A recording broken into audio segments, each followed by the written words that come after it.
Begin tonight with brand new CBS polling about the Republican Party presidential field, giving us a better idea of what Republican voters think about former President Trump. He leads a potential 2024 field by healthy margins, with 58% of likely Republican primary voters saying they'll vote for him. And even more Republicans say they're at least considering Trump, even if they're not supporting him right now. So for more on this, CBS News Executive Director of Elections and Surveys, Anthony Salvanto, joins us now to break this all down. Hi, Anthony. Great to see you here with this new poll. I want to get your sense on this early stage. What do primary voters say that they want in a candidate? Hey there, Caitlin, everybody. Now, before people can decide something, your question's right on. You have to ask them, what do they want? And when we do that, you get a list of issues and items that sound very much like they're right out of the MAGA playbook. You get the desire for a candidate that challenges woke ideas. Here's one. 6 in 10 say they want a candidate who says that Trump won in 2020. Of course, he says that. And for good measure, a majority want a candidate that just plain makes liberals angry. And then in each of these categories and then some, their answer for how they get it is vote for Donald Trump. Now, some of this, Caitlin, I should add, is a picture of a party that still likes the president just as much as they did when he left office, because almost 9 in 10 say it's his past performance. That's a big reason. But I do want to highlight this, because you look at his recent legal troubles, and has that dissuaded anybody? Well, there's 2/3 that say that one reason for supporting him now is to show support for him in those legal fights. So it's kind of reciprocal in that vein. They think he's fighting for them, and they're doing this a little bit to show support for him. Yeah, it'll be really interesting to see how long that lasts, this coalescing around Trump in the face of these legal investigations. But you also say that there's some Trump fatigue out there. What exactly is that? And does that kind of create an opening for other candidates, maybe? Yeah, see, that's a great question, because you see about a quarter of the GOP electorate. Now, they're outnumbered, but when you ask them how Donald Trump makes them feel, their top answer is exhausted.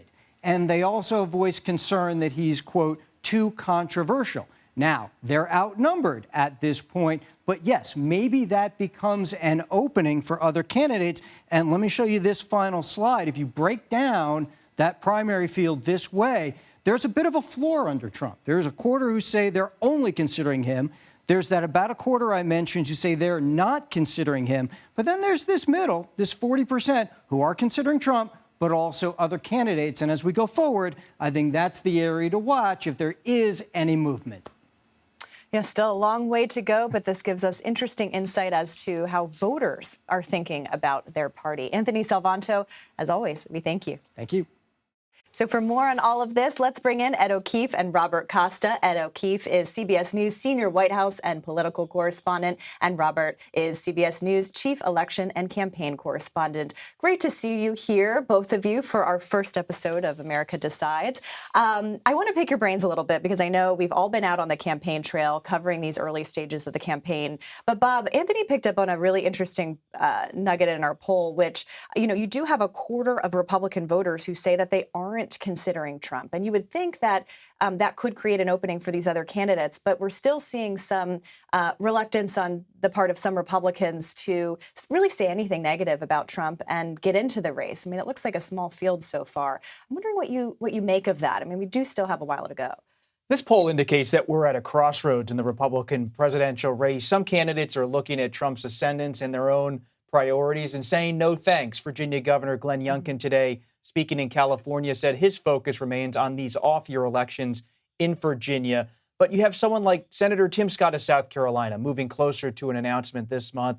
Florida Governor Ron DeSantis just took a trip abroad. He continues to make moves toward his own presidential run. There's a belief in other camps within the Republican Party that Trump is gaining strength at this moment inside the race, but the race remains early. And Ed, from where you sit covering this White House, covering the re-election campaign of Biden, if they see a poll like this, are they planning on running against Donald Trump? What would they take away from this poll? I mean, that's the default setting right now, certainly for the White House. And you've seen that in the opening week of Biden 2024, just this focus on restoring democracy or extreme Republicans. And you see a lot of imagery of him of certain lawmakers who are supportive of former President Trump. The idea being, yes, for now, it looks like a rematch. Their sort of backstop on that is even if it isn't a rematch, they all certainly think like him or say they would govern like him. And I think this poll reinforces that. If they're looking for somebody who denies reality in terms of the 2020 election, fights the woke thought, that has been a big rallying cry of DeSantis, especially, and some others who've been out there talking about this next campaign cycle. It is in essence, if not the candidate, then certainly ideology that's been crafted by him.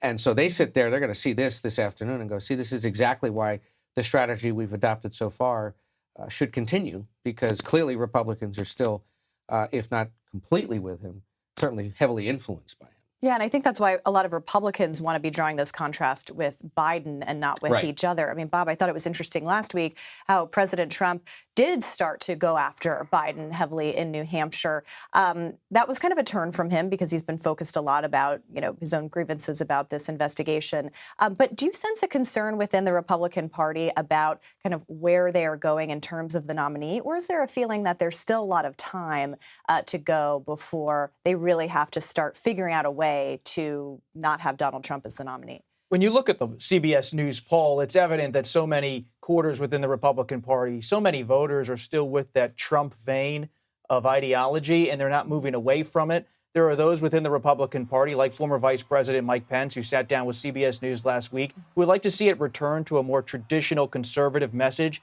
on many policies. And he might decide to run, to put that forward as a platform to say we can go back to movement conservatism, traditional Republican ideas. But that's going to be like changing a major cruise ship in mid-course. This Republican Party has been moving along the Trump trail, the Trump path for so long. To bring it back to kind of that Reaganite position on foreign policy and trade and other issues will take quite a lot of political capital and persuasion. And that's why so many people believe it's an uphill climb. But look at those numbers. What did it say? 25% with Trump, about 25% totally opposed to him, and 49% in the middle. You take 49% plus 24%, that beats 25%. So the math is still there. Somebody could do the math's there, but who's the candidate? Exactly. Who's that's going what to we're make waiting that to happen? see. And that's what's so challenging, is turning that cruise ship is going to take several months probably, if not most of the next year. And who has the name recognition, the money, the ability to do that against a former president who just has astronomical name ID and loyalty certainly built in. Well, and speaking of that loyalty, what stuck out to me, too, is that Republican primary voters don't want these other candidates attacking Trump. And that's why we really haven't seen the gloves come off. Yes, we see some of them going after each other, trying to kind of vie for the alternative. I mean, one line of attack that Republican Nikki Haley is waging against this president and against former President Trump, too, is this age factor. It's a question that we've been asking Republican candidates. I want to play a little bit of some of our conversations, and we'll talk about it on the other side. My problems with President Biden are the failures of his policies at home and abroad. I think this administration has weakened America's place in the world. I think that he has been a poor leader for America. The question to me isn't physical or mental. I think he has just not been a very good president. So you have those Republicans really not wanting to engage on this issue of age, but others like Haley, I mentioned, really taking it head on. How is the Biden team dealing with all of this? I mean, he often says, watch me, but age is a significant factor. It is. One way he's dealing with it now is humor. We saw it most notably now over the weekend at the White House Correspondents' Dinner. But even before that, there were events last week at the White House where he was making references to something like Dwight Eisenhower had done. And he said, despite what the media might tell you, I was not there. I am not a friend of his. Being somewhat more self-aware.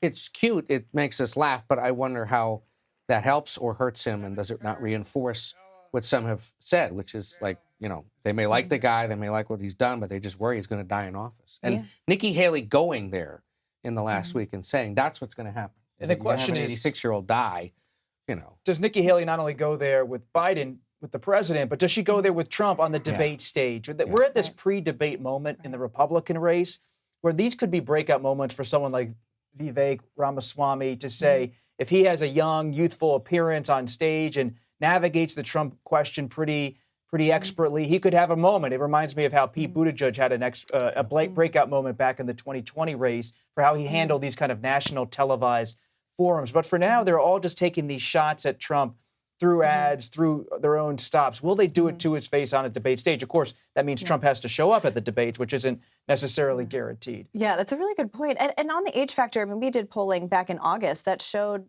something of 73% of voters said that they would like an age limit for politicians. So there is some appetite there. What's interesting to me, too, is that you're seeing Republicans really focus on Kamala Harris in light of this. You mentioned that Nikki Haley suggested that Biden may not live out his term if reelected.